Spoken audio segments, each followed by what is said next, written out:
राज्यातील लिंग गुणोत्तर प्रमाण वाढवण्यासाठी आणि स्त्रीभ्रूण हत्या रोखण्यासाठी कायम प्रयत्न सुरू असतात आणि त्याच संदर्भातली एक महत्त्वाची बातमी।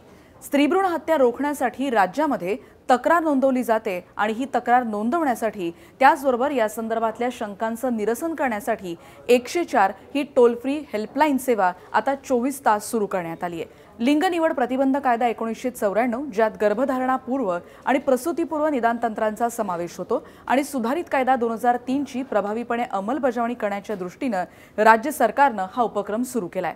यासाठी आधी टोल फ्री हेल्पलाईन क्रमांक 1800233445 हा कार्यान्वित होता, पण हा क्रमांक 22 फेब्रुवारी 2024 पासून आरोग्य विभागाच्या हेल्पलाईन क्रमांक 104 मध्ये समाविष्ट करण्यात आलाय। ही सेवा जनतेसाठी 24 तास पूर्ण वेळ उपलब्ध करण्यात आली आहे। आता हे दोन्ही हेल्पलाईन क्रमांक पीसीपीएनडीटी तक्रार नोंदवण्यासाठी कायम सुरू करण्यात आलेत आणि त्यामुळे तुम्हाला अशा गैरप्रकाराची माहिती द्यायची असेल तर 104 हा क्रमांक लक्षात ठेवा। हे दोन्ही टोल फ्री हेल्पलाईन क्रमांकावर कोणीही तक्रार दिली तरी ही तक्रार गोपनीय राहणार आहे। त्याचबरोबर तक्रार देणाऱ्या व्यक्तीची इच्छा असेल तर ते नाव देखील नोंदवू शकतात। त्याचबरोबर पीसीपीएनडीटी कायद्याअंतर्गत तक्रार निवारण होऊन गर्भलिंग निदान करणाऱ्या व्यक्तींवर गुन्हा दाखल केला जाणार आहे।